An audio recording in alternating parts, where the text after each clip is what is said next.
Berjumpa lagi dengan suara saya, Majulan Sukadi di kan YouTube Wow TV. Kanal berbagi cerita positif dan hal-hal baik berkaitan hidup yang layak untuk kita ceritakan. Teman-teman, pada sore hari ini saya ingin kembali berbagi cerita. Ini rangkaian cerita saya yang kedua ketika pagi tadi saya berbagi cerita berkaitan refocusing life, yaitu cerita bagaimana kita kembali memfokuskan kehidupan kita dari bias-bias yang terkadang mengganggu, saya bisa sebut di sana tujuan perjalanan kita. Sore hari ini ada dua catatan quote yang ingin saya bagikan. Quote yang pertama, ini saya berbagi cerita, ini saya temukan sudah lama, tetapi ini pada sore hari ini memanggil saya untuk berbagi cerita. Quote-nya itu seperti ini. Great mind discuss idea. Average mind discuss event. Small mind discuss people. Di bawahnya tertulis Eleanor Roosevelt, atau yang tadi saya sempatkan diri untuk buka Google, beliau adalah ibu negara dari Presiden Amerika Serikat. Berkaitan penjelasan quote ini, ketika saya coba artikan ke dalam bahasa adalah kira-kira artinya seperti ini. Pikiran yang besar berbicara berkaitan ide. Pikiran yang biasa berbicara berkaitan kegiatan rencana. Pikiran yang kecil berbicara orang lain. Di sini saya ingin menarik dengan salah satu ungkapan yang kedua yang saya dengar dari Sujiwo Tejo. Teman-teman bisa googling search ini atau short ini, mungkin teman-teman bisa temukan. Shortnya itu berkaitan seperti ini.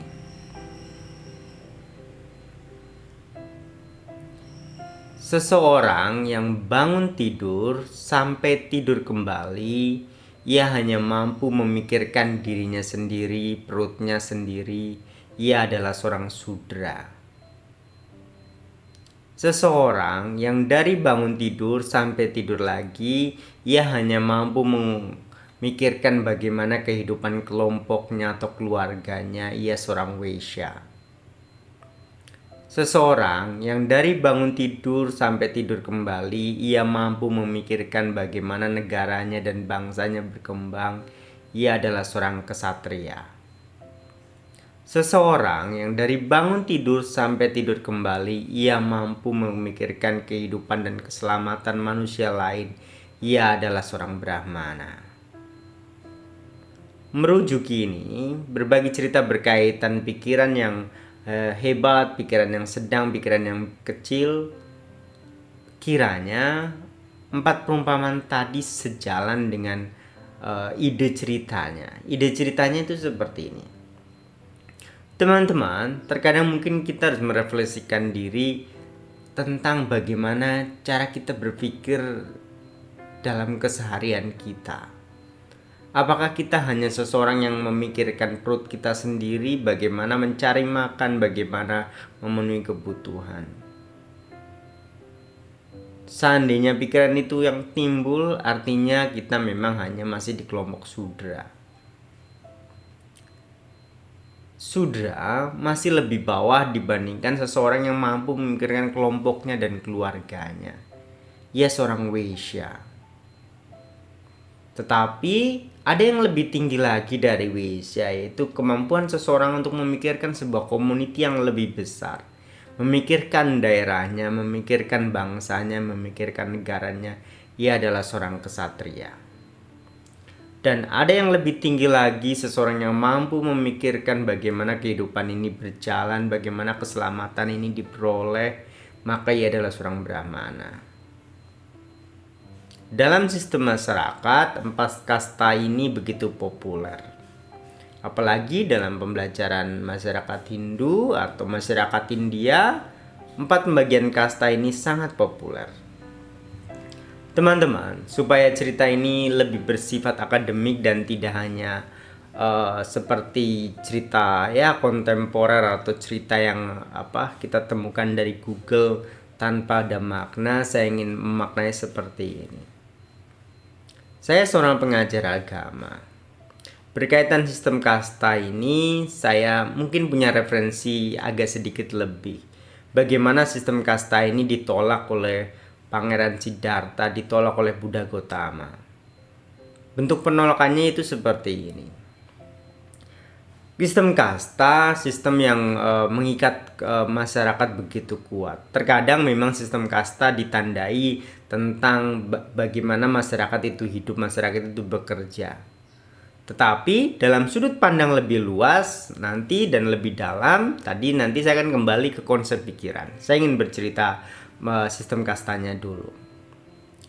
Dalam sistem kasta banyak kita mengerti di sini adalah bagaimana manusia itu memperoleh ya saya bisa katakan di sini bagaimana cara ia hidup. Seseorang yang hidup dengan cara bekerja atau dia hanya sebagai pekerja kasar yang tanpa menggunakan skill, mungkin kita bisa kelompokkan mereka adalah Sudra. Lalu orang-orang yang memiliki skill cukup, lalu beliau bisa menggunakan skillnya, maka bisa dikelompokkan ke Vaishya. Ada beberapa orang yang terpelajar, dia bisa memikirkan jauh lebih banyak, dia bisa bertindak lebih banyak, maka dia ksatria. Tapi seseorang yang lebih tinggi kedudukannya di masyarakat, ia mampu menolong orang lain, berguna bagi orang lain, ia adalah brahmana. Dalam sistem kasta ini, ketika kita telan mentah-mentah, kita akan masuk perangkap kehidupan. Seseorang yang terlahir Sudra begitu susah bergerak untuk dia mencapai level selanjutnya atau dia menaiki tangga kehidupan. Begitu juga kasta yang lain, mereka terlalu terperangkap dalam dogma. Pangeran Siddhartha atau Buddha Gautama menolak sistem kasta ini. Runtuh ketika beliau mengizinkan seorang pembuang sampah, seorang wanita, saya ingin bagi ceritanya menjadi dua. Seorang pemulung Sunita untuk masuk ke dalam dunia spiritual menjadi seorang biku, maka dengan seketika sistem kasta Sudra atau bahkan di bawahnya Sudra itu runtuh. Beliau menjadi layak dihormati sama kedudukannya dengan pangeran-pangeran juga yang menjadi seorang biku. Cerita yang kedua adalah ketika wanita diizinkan masuk ke dunia wihara atau ke dunia kebikuan, maka wanita juga bukan di sini saya bisa ceritakan, wanita bukan orang nomor 2 yang harus dia di bawah penghormatan di bawah laki-laki. Itu berkaitan cerita, ya saya bisa katakan cerita yang populer yang bagaimana kita pahami bagaimana kasta itu hadir. Tetapi saya ingin maknanya jauh lebih dalam seperti cerita tadi di awal bagaimana kita bercerita tentang pikiran. Jangan-jangan kita yang memang sudah terdidik, kita juga masih seorang Sudra. Atau bahkan lebih bawah lagi, yaitu kita seorang Pariya. Kita itu pemungut sampah seperti Sunita. Yang dalam cerita Sunita sudah hancur kepercayaan dirinya. Dia tidak memiliki kepercayaan diri, dia tidak memiliki kebanggaan lagi terhadap dirinya. Dia hanya menerima bagaimana kehidupan memperlakukan dia dengan kasar. Teman-teman, berkaitan cerita ini, saya ingin refleksikan dengan kehidupan kita sebagai seorang manusia yang di tengah pertengahan kehidupan ini. Kita yang bekerja di sebuah korporasi, kita yang bekerja di sebuah kantor. Apakah kita bisa berpikir dengan pikiran yang besar? Atau bahkan kita berpikiran dengan pikiran yang biasa? Atau bahkan kita hanya berpikiran dengan pikiran rendah? Yaitu dalam keseharian kita hanya isi tentang bagaimana membicarakan keburukan orang lain. Kita hanya disertai atau di hidup ini keseharian kita hanya penuhi dengan gosip-gosip yang memang tidak ada gunanya dalam perjalanan kita. Itu small mind. Atau ya mungkin pikiran kita hanya terbatas bagaimana kita itu hidup hanya untuk memenuhi isi perut kita. Kita tidak ada hal lain lagi yang dapat kita ceritakan. Memang untuk keluar dari perangkap-perangkap ini berbicaranya mudah, prakteknya terlalu sulit, prakteknya terlalu rumit untuk dilengkapi, untuk dilewati. Jangankan orang-orang yang bermodal, baik di sini modal pendidikan, modal mungkin saya bisa ceritakan dia modal finansial ataupun modal waktu. Jebakan ini sangat sulit, tetapi apakah bisa? Kemungkinannya semuanya bisa. Tetapi memang perjuangan di sini harus kita lakukan. Teman-teman, berkaitan cerita ini, berkaitan great mind, average mind, small mind. Mari kita ambil kesimpulannya seperti ini. Anda yang di tengah kehidupan ini, Anda memiliki kebebasan, Anda memiliki tenaga, Anda memiliki waktu, Anda memiliki pengetahuan. Saya ingin menawarkan 3 konsep pemikiran ini. Apakah Anda mau berdiam diri di small mind yang hanya berdiskusi tentang keburukan dan kekurangan orang lain saja? Atau kita bisa lengkap ke pemikiran yang kedua, average mind, pikiran biasa yang berbicara tentang hal apa yang harus kita lakukan selanjutnya. Hal-hal baik apa yang bisa kita kerjakan. Project-project apa yang bisa kita lakukan. Atau bahkan kita memiliki pikiran yang hebat, kita berbicara tentang ide-ide besar membangun bangsa ini. Kita memperoleh sesuatu yang baru, kita memperoleh posisi-posisi peran di masyarakat yang baru.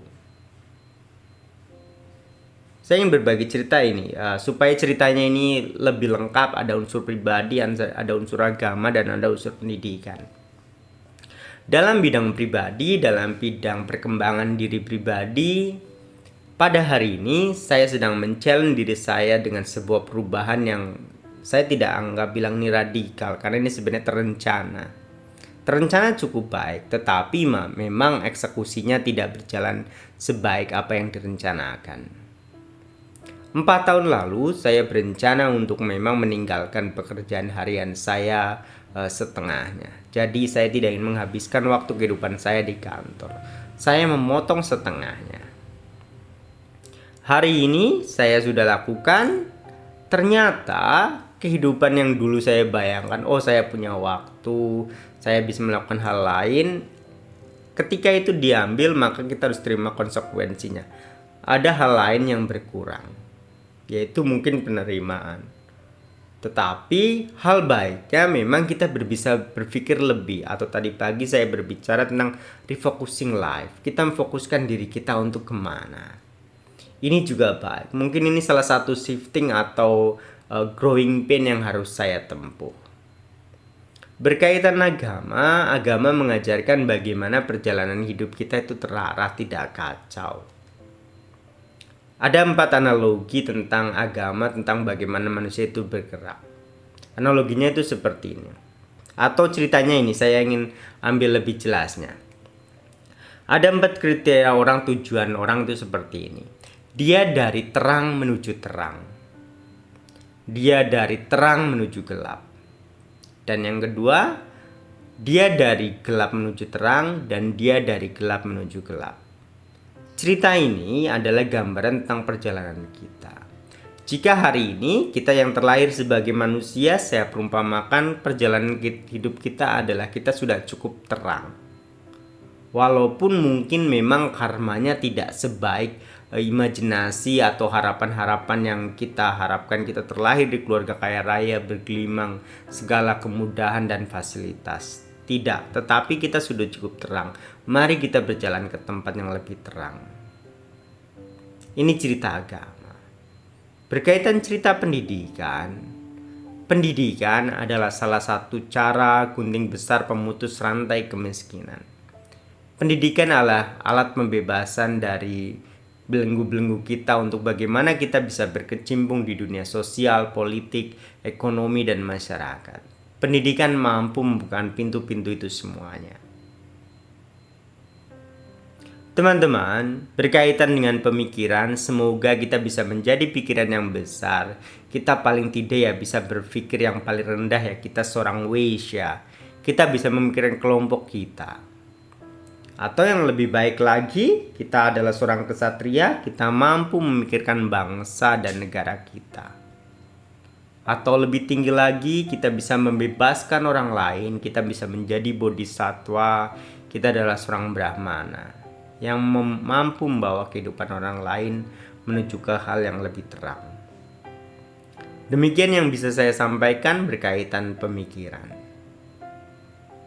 Saya akan menerima dengan senang hati bila teman-teman ingin berdiskusi berkaitan topik ini.